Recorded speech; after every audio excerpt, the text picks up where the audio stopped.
इत्थं सम्पूर्णभव्यात् सिद्धे कारणमुत्तमं प्रशस्तदर्शनज्ञानचारित्रप्रतिपादनं सुरेन्द्रमुकुटाश्लिष्टपादपद्मांसुकेशरं प्रणमामि महावीरं लोकत्रयमङ्गलम्। बोलो पंच परमेष्ठी भगवान की जय। 1008 श्री आदिनाथ भगवान की जय। अंतिम तीर्थेज भगवान महावीर स्वामी की जय। आचार्य भगवान गुरुवर्षि विशुद्ध सागर जी महाराज की जय। मुनि श्री सुप्रभ सागर जी महाराज की जय। मुनि श्री प्रणत सागर जी महाराज की जय। जय जन बंधुओं, आप सभी का मैं स्वागत करता हूं लोकप्रिय कार्यक्रम सम्यक समाधान में। प्रतिदिन देश विदेश के श्रावकों के मन में उठने वाला जो विकल्प है, उस विकल्पों का सम्यक समाधान सिर्फ YouTube चैनल सुप्रभुवाच के माध्यम से सम्यक समाधान इस कार्यक्रम के द्वारा किया जाता है। आप सभी लोग उस कार्यक्रम का लाभ घर बैठे YouTube चैनल के माध्यम से ले रहे हैं। प्रतिदिन देश विदेश के जो लोग हैं, जो श्रावक लोग हैं, जो इस चैनल से जुड़े हुए हैं या वो चाहते हैं कि अपने मन में जो विकल्प है वो विकल्प का सम्यक समाधान पंचम परमेष्ठी साधु परमेष्ठी के मुखारविंद से प्राप्त करते, वह लोग हमें यह विकल्प पहुंचाते हैं और विकल्पों को एकत्रित करके हम मुनिश्री के द्वारा इसका सम्यक समाधान प्राप्त करते हैं। समाधान किसी एक का हो सकता है या विकल्प किसी का एक का हो सकता है, लेकिन समाधान के द्वारा जो प्रकाश होता है वो पर्टिकुलर विषय के बारे में जो अनंत उसके एंगल्स के साथ मुनिश्री जो समाधान देते हैं, उसके वजह से हर आदमी का, जो आदमी उस कार्यक्रम को सुनता है, उसके मन में कहीं ना कहीं कभी कभार ऐसा होता है कि भाई ये विकल्प मेरा भी है, ये विकल्प मेरे मन में भी था, लेकिन अपनी जुबान तक नहीं आ पाता, अपने जहन तक नहीं आ पाता। तो किसी का विकल्प आपके लिए कार्यकारी हो सकता है। तो आप ये सम्यक समाधान को देखते रहें और इससे और लोगों को जोड़े, ताकि उन लोगों को भी कभी कभार इसका लाभ मिले। जो मन में उठने वाले विकल्प है उससे उनका भी समाधान होता रहे। शुरू करते हैं आज के उस लोकप्रिय कार्यक्रम को। मुनिश्री के चरणों में कोटिशा नमोस्तु करते हुए मुनिश्री प्रणत सागर जी महाराज को यह विनय करता हूँ कि हे स्वामी, कार्यक्रम को गति प्रदान करते हुए संचालित करें। नमोस्तु नमोस्तु नमोस्तु महाराज। ओम नमः सिद्धेभ्य। विधाय रक्षा प्रताप प्रजानां राजा चिरमियो प्रतिमा प्रताप व्यदात् पुरस्तात् सतैव शान्ति मुनिर्दयामूर्तिरिघाव शान्तिं मुनिर्दयामूर्तिरिघाव शान्तिं।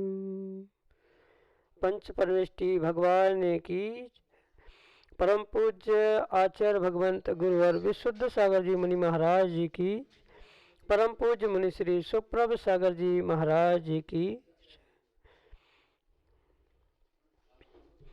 अनादिकाल से यह जीव अनंत संसार में भटकता रहा, तो उसका मात्र और मात्र एक ही कारण था कि अनंत विकल्प उसके मन में अनंत पर्यायों में या उसके जीवन में अनंत विकल्प उठते रहे और उन विकल्पों का वह कहीं सम्यक रूप से समाधान प्राप्त नहीं कर पाया, क्योंकि उसके विकल्पों में समीचीनता नहीं थी।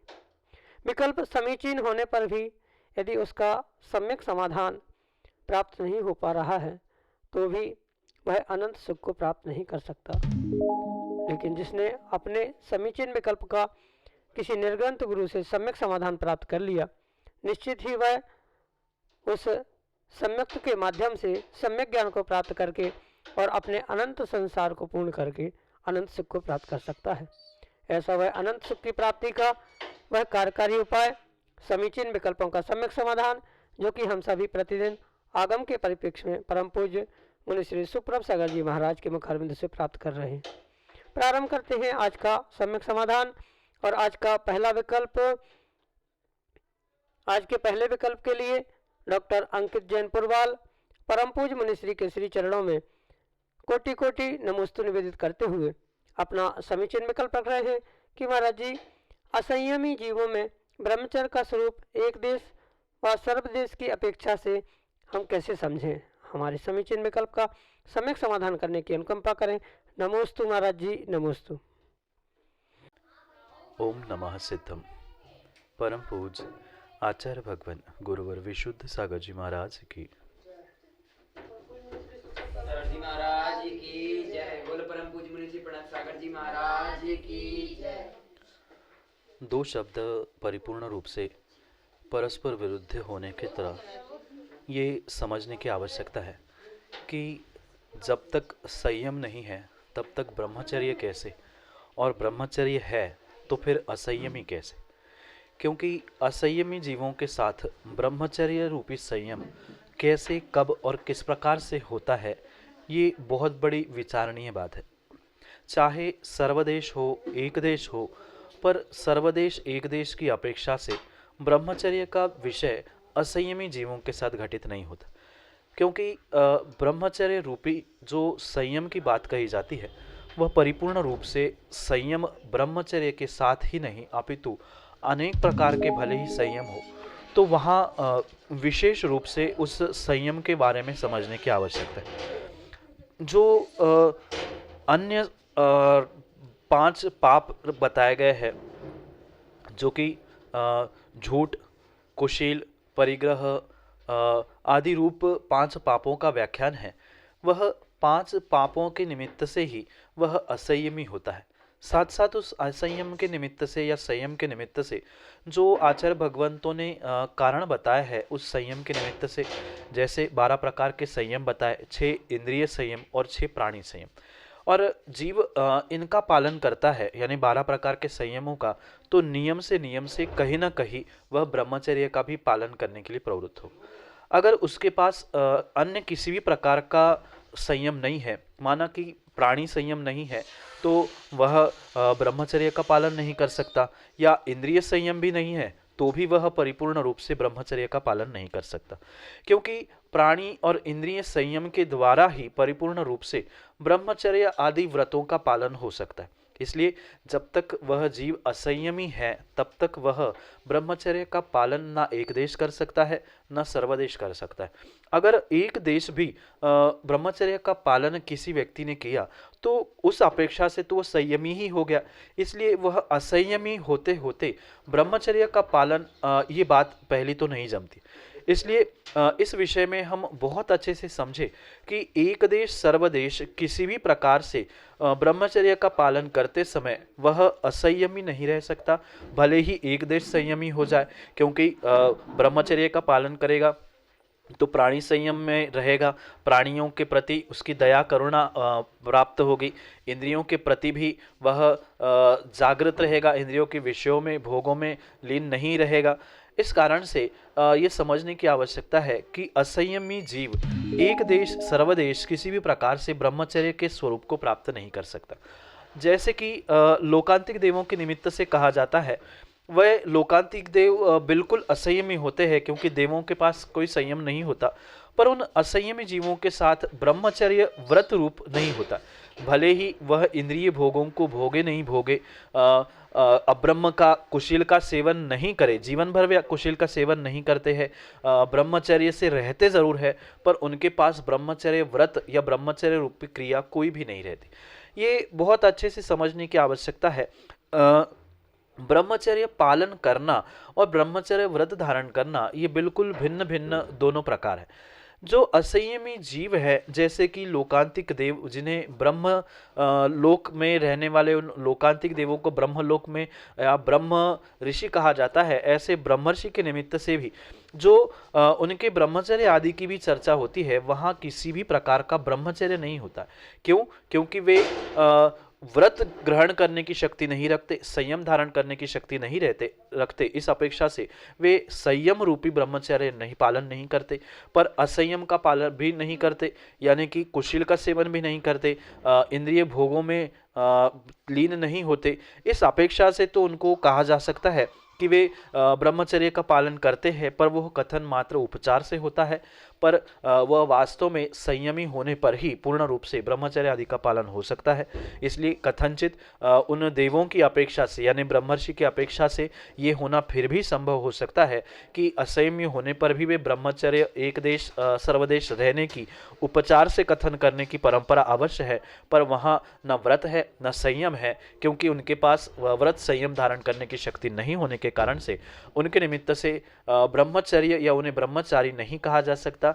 ये सिद्धांत विषय है। सामान्य विषय में उपचारों के कथन से वहाँ ब्रह्मचर्य संयमीपना कहा जा सकता है, पर सिद्धांत की अपेक्षा से देवों के पास व्रत संयम नहीं होता, इसलिए वे सिद्धांत की अपेक्षा से असंयमी ही ब्रह्मचर्य को पालन करते हैं, इसलिए कि वे कुशील का पालन नहीं करते। इस अपेक्षा से वहाँ कहा गया है। इस तरह से ही उस ब्रह्मचर्य के स्वरूप को संयमी असंयमी के निमित्त से एक देश पूर्ण देश समझने की आवश्यकता है, जो कि आपके लिए सम्यक समाधान से। अगला समीचीन विकल्प मड़ौरा उत्तर प्रदेश से सुनील जैन सिंघई परम पूज मुनिश्री के चरणों में बारंबार नमोस्तु निवेदित करते हुए अपना समीचीन विकल्प रख रहे हैं कि महाराज जी, समाज का कोई व्यक्ति मुनिराज के आहार आवास एवं जिनवाणी में बाधा उत्पन्न करता है तो उसे आगम के अनुसार किस गति का बंध होगा। हमारे समीचीन विकल्प का सम्यक समाधान करने की अनुकंपा करें। नमोस्तु महाराज जी, नमोस्तु। विघ्नकरण मंत्रायस्य। किसी भी कार्य में विघ्न करने से अंतराय कर्म का आश्रयबंध होता है, और स्वाभाविक सी बात है, जब किसी भी कार्य में विघ्न करने से अंतराय कर्म का आश्रयबंध होता है तो जो विशेष शुभ कार्य है, पुण्य के कार्य है, ऐसे निमित्त से जो भी कार्य हुआ रहा है वहाँ पर परिपूर्ण रूप से अंतराय कर्म का आश्रयबंध होगा ही होगा। क्योंकि वर्तमान में कई सारे स्थानों पर ये देखने में आता है कि मुनिराजों के आहार चर्या हो, आवास निवास विहार निहार आदि हो, या अन्य भी बहुत सारे कार्यों में जो बहुत सारे ऐसे तथाकथित जीव परिपूर्ण रूप से बाधा उत्पन्न करते हैं या कुछ ऐसी विपरीतताएं खड़ी करते हैं जिनके कारण से समाज में भी और कई सारे स्थानों पर विकल्प खड़े होते। इस बारे में गहरा चिंतन करते हुए ये समझने की आवश्यकता है, जैसी जीव की आने वाले समय में गति होने वाली है, जीव बिल्कुल वैसा ही कार्य उसके जीवन में करता है। आगम में उस जीवों के प्रति यानी कि जो ऐसे कार्यों में अंतराय डालते हैं, शुभ कार्यों में मुनिराजों के किसी भी प्रकार से कार्यों में अंतराय डालते हुए या उनके आहार विहार निहार में हो या अन्य भी किसी प्रकार से कार्यों में अगर बाधा उत्पन्न करते हैं, अंतराय डालते हैं, तो अंतराय कर्म के साथ साथ नियम से वह दुर्गति को ही प्राप्त करते। और दुर्गति ही नहीं अपितु क्वचित कदाचित पहले से उन्होंने अगर सदगति यानी मनुष्य गति को भी प्राप्त कर लिया है, मनुष्य गति का, मनुष्य आयु का या देवायु का भी उसने पहले बंध कर लिया है, और उसके बाद उन्होंने ऐसा कोई कार्य किया है, तो मनुष्य बनने के बाद भी वे दीनहीन, गरीब, भिखारी आदि आदि उन पर्यायों में पहुंचते हैं, या देव भी बनने के रूप में उन्होंने देवायु का भी आश्रयबंध किया होगा, तो वहां भी वह देव दुर्गति को यानी भवनवासी, व्यंतर, ज्योतिष आदि उन देवों में पहुंच जाते हैं। क्योंकि सीधी सी बात है, किस आयु का किस गति का कब बंध आश्रय हुआ है, उस पर आने वाले उसके परिणाम और आने वाले कार्य निर्धारित किए जा सकते हैं। अगर उन जीवों ने पहले सदगति का आश्रय बंध किया है, कहने का तात्पर्य है देवगति और मनुष्य गति को उन्होंने पहले से ही प्राप्त कर लिया है, आश्रय बंध उनका है, उनकी सत्ता में वो दोनों देवगति या मनुष्य गति का है, तो वहाँ पर परिपूर्ण रूप से वह देव दुर्गति को या मनुष्य भी बनेंगे, तो मनुष्य भी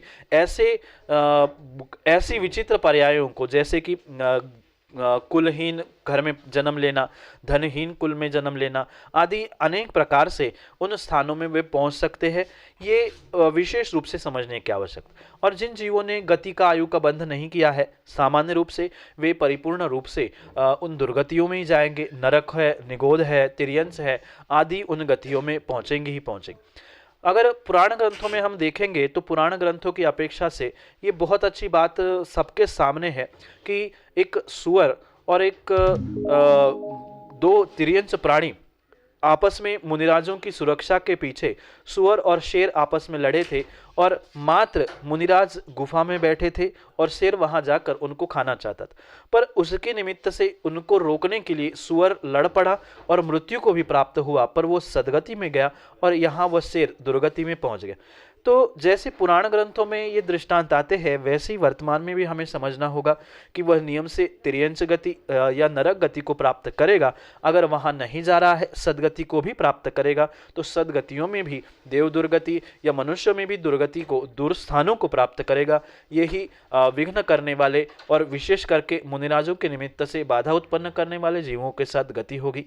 यही आपके लिए सम्यक समाधान।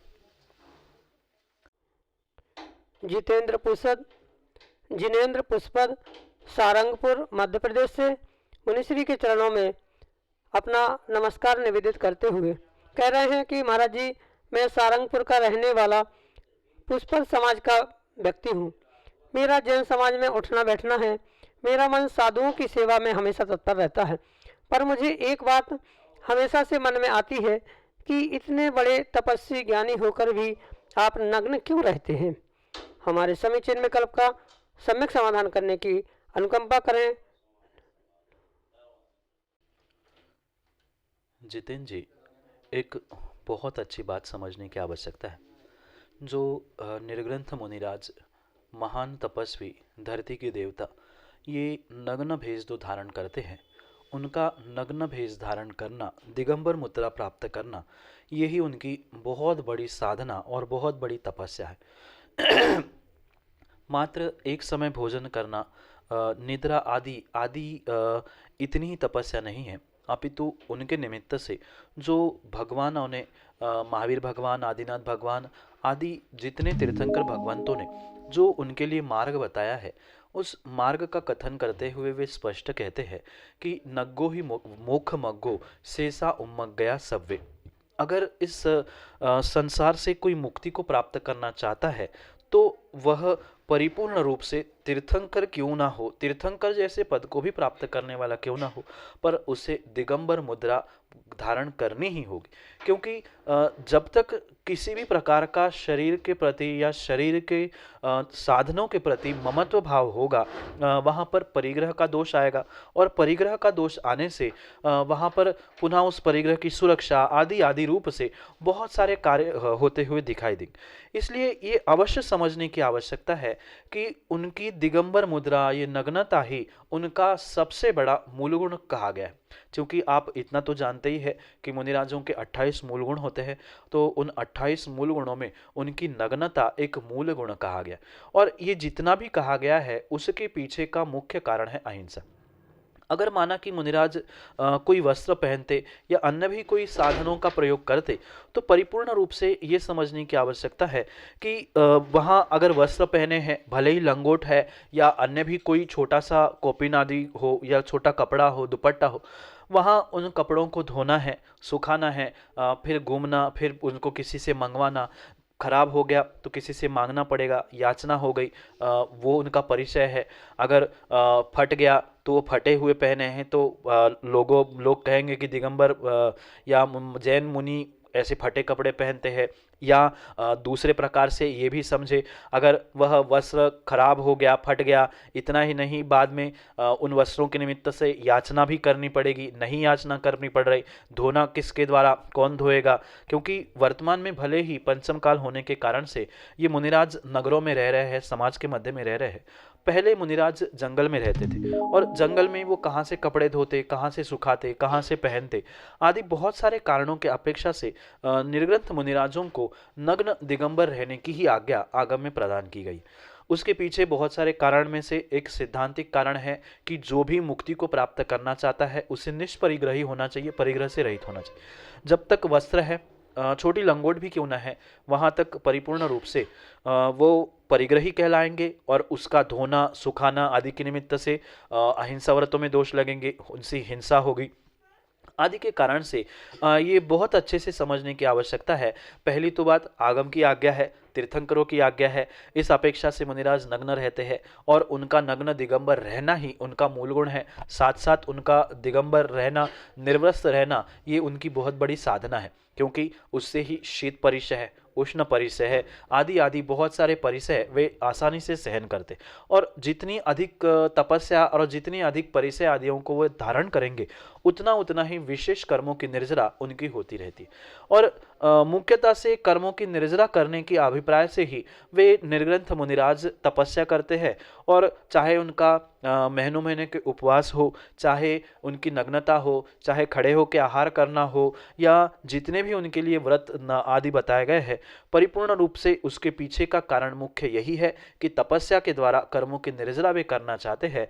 इस कारण से ही वे इतने बड़े तपस्वी नग्न रहते हुए ही तपस्या करते हैं।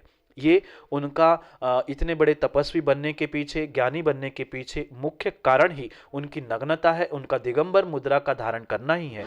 इसलिए ये दिगंबर नग्नता ही सच्चा मोक्ष मार्ग है। इसी अपेक्षा से, इसी कारण से वे तपस्वी, महान तपस्वी निर्ग्रंथ मुनिराज परिपूर्ण रूप से दिगंबर या नग्न रहते हैं। यही आपके लिए सम्यक समाधान। अगले समीचीन विकल्प के लिए बानपुर उत्तर प्रदेश से हमारे सामने हैं सीनू जैन अपने समीचीन विकल्प के साथ। दोनों मुनिराजों के चरणों में नमोस्तु नमोस्तु नमोस्तु। महाराज श्री, जिस चौके में मुनिराज के आहार होते हैं उस चौके में श्रावक के भोजन ग्रहण करने पर उसको क्या पुण्य की प्राप्ति होती है? हमारे समीचीन विकल्प का सम्यक समाधान करने की कृपा करें। नमोस्तु महाराज जी, नमोस्तु महाराज जी, नमोस्तु। इस विषय में आचार्य भगवान कुंद स्वामी बहुत अच्छी बात अपने रहनसार ग्रंथ में कहते हैं, जहाँ मुनियों के निमित्त से और श्रावकों के निमित्त से उन दोनों के कर्तव्यों को एक साथ बतलाते हुए आचार्य भगवंत कहते हैं, जो मुनि भूत विशेषा भुंजदी सो भुंजदे जुन दिठम संसार सार सोखम कमसो निवाण वर सोखम। यहाँ आचार्य भगवंत का अभिप्राय है, जो मुनि भूत विशेषा यानी जो मुनियों के भुत यानी मुनियों के आहार में से शेष द्रव्य को शेषम भुंजदी यानी मुनि के आहार के बाद जो बचा हुआ शेष द्रव्य है उसको जो श्रद्धा के साथ, भक्ति के साथ और विश्वास के साथ सेवन करता है, सो भुंजति दिनिदिठम, वह संसार सारसोखम, संसार के सभी सुखों को प्राप्त करता है। मात्र संसार के ही सुखों को नहीं, अपितु कमसो निर्वाण वरसोखम यानी क्रम से वह निर्वाण लक्ष्मी को भी प्राप्त करता है।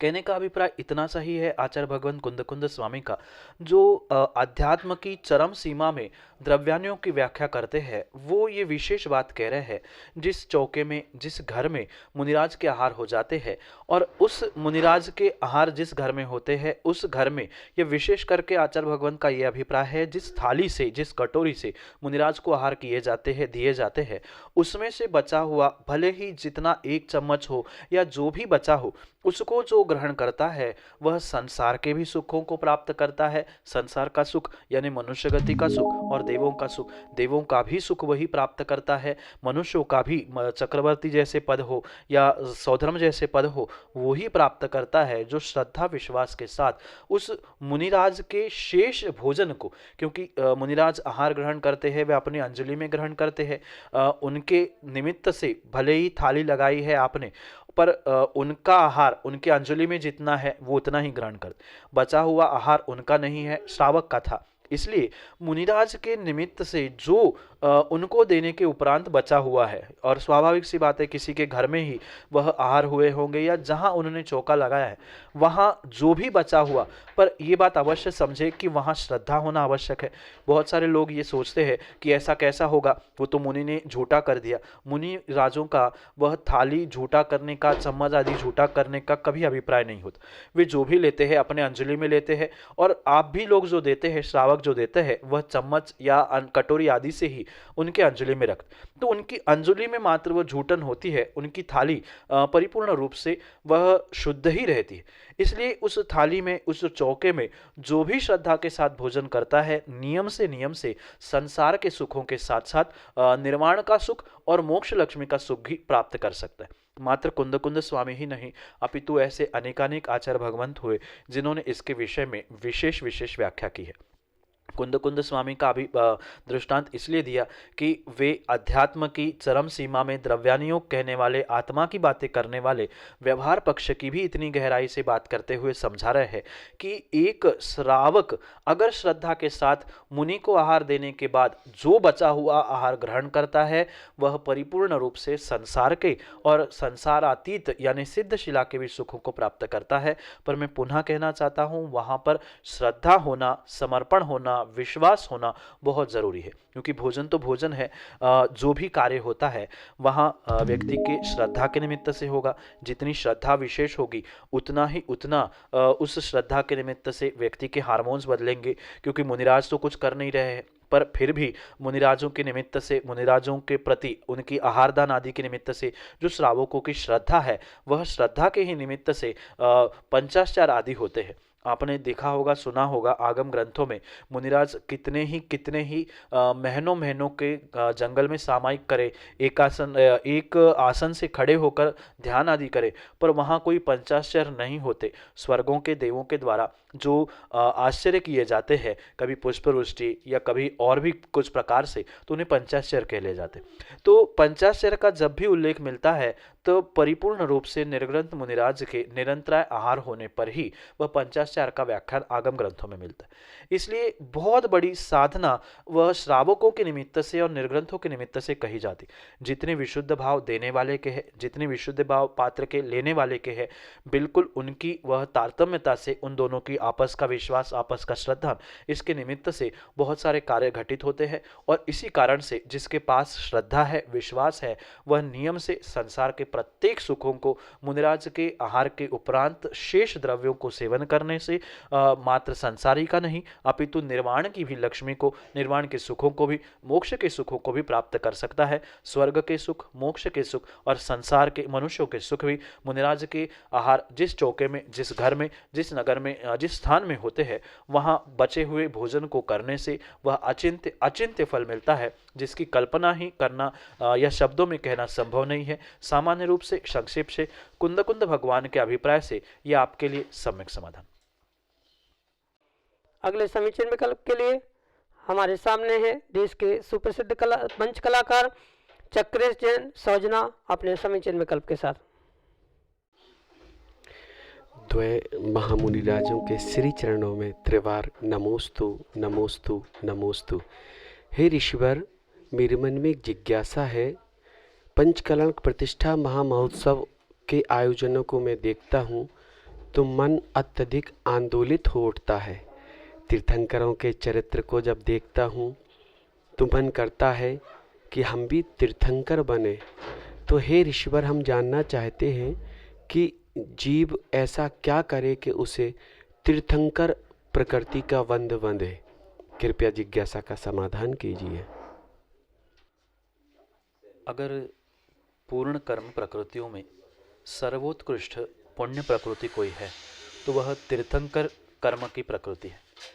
जो तीर्थंकर नाम कर्म की प्रकृति कही जाती है, ये सभी कर्म प्रकृतियों में ऐसी पुण्य प्रकृति है जो अन्य शेष पुण्य और पाप सभी प्रकृतियों को या सभी कर्मों का नाश करने वाली होती।